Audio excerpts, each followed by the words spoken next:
Olá, pessoal! Hoje a gente vai falar a respeito de um tema muito importante, o iluminismo.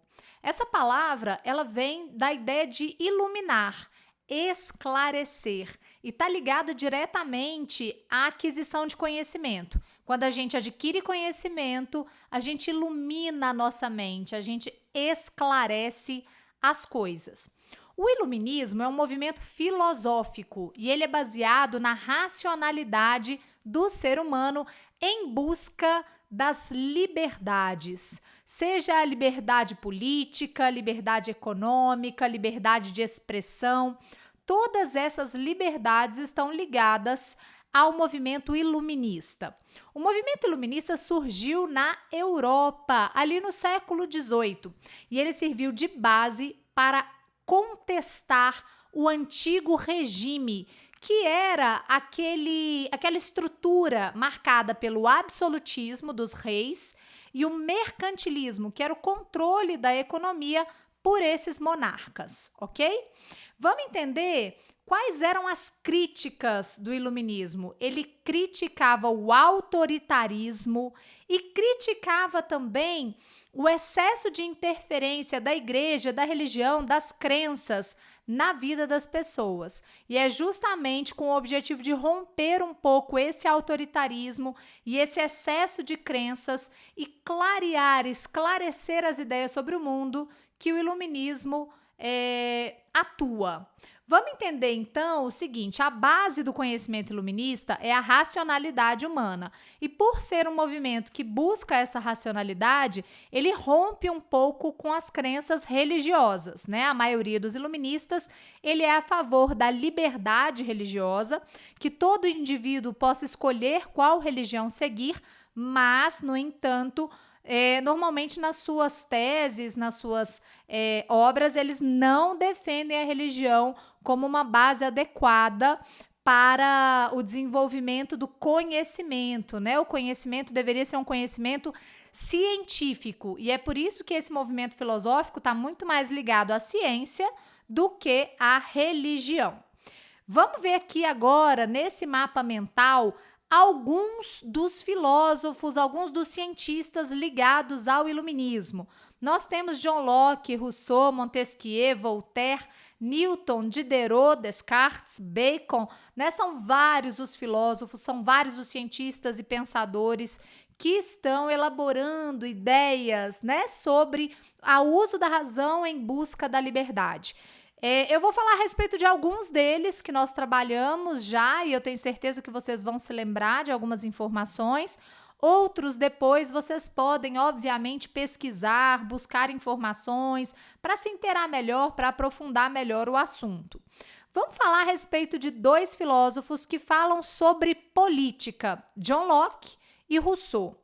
John Locke, ele é pai do liberalismo político. Ele trabalha com a ideia de que a política, a organização, o governo garante a liberdade do ser humano. É através da elaboração das leis e de um governo instituído que os homens podem se sentir seguros dentro de uma sociedade. Se não fosse pelo governo, tudo seria um caos, uma desordem absoluta, e as pessoas não viveriam em paz. Então é muito importante entender que o governo para Locke é fundamental. Mas é óbvio que se eles são iluministas, eles não estão defendendo um governo autoritário. Eles estão defendendo um governo democrático. E aí chegamos em Rousseau. Rousseau seria o pai da democracia moderna. Ele defende a ideia de que os cidadãos têm que ter o direito de escolher os seus representantes, que é o que a gente chama de democracia. A democracia será a forma de governo mais defendida pelos filósofos iluministas. Ainda dentro da política, a gente vai citar Montesquieu. Montesquieu, ele vai falar sobre a possibilidade de dividir o poder em três partes: o legislativo, o executivo e o judiciário. E a ideia é que esses poderes possam fiscalizar um ao outro, né? Então, eu tenho ali o legislativo, que fiscaliza o executivo, que fiscaliza o judiciário e assim por diante. evitando excessos, evitando a possibilidade do autoritarismo, da ditadura, né, dos desmandos, daqueles líderes absolutos que até aquele momento ainda estavam atuando na maioria dos países europeus. A gente tem também Voltaire, adoro Voltaire. Voltaire é o defensor da liberdade de expressão.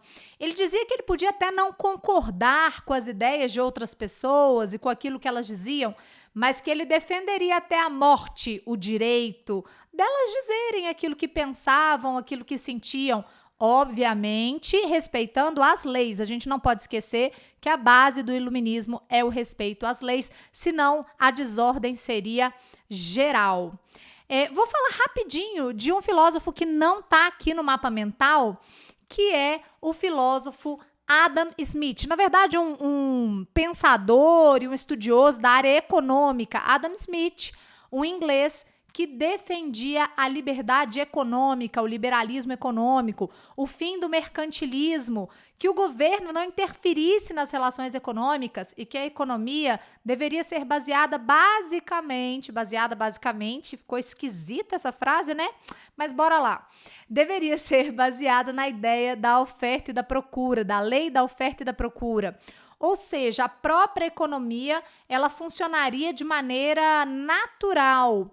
Quanto mais oferta, menor o preço, quanto mais procura, maior o preço, e ele iria se equilibrando de maneira adequada a partir da liberdade econômica, do liberalismo econômico. Temos ali também o Diderot, que criou a enciclopédia para divulgar o pensamento iluminista e as ideias racionais. O Francis Bacon, que criticava algumas tradições, que tinha um método indutivo e observava a natureza como base do conhecimento. Isaac Newton, que muitos de vocês já ouviram falar e podem até não conhecer profundamente, mas ele criou os fundamentos da física moderna. O raciocínio matemático vai se tornar muito mais complexo depois de Newton. E todos esses filósofos associados e todas essas ideias do uso da racionalidade em busca da liberdade fazem parte desse movimento tão grandioso chamado iluminismo.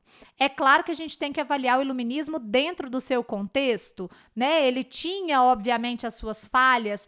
É claro que o iluminismo não vai necessariamente levar a humanidade à felicidade, a ideia do conhecimento como algo que vai garantir o progresso e a felicidade era uma grande utopia dos iluministas, mas esse movimento não deixa de ser magnífico e forneceu as bases da nossa sociedade contemporânea.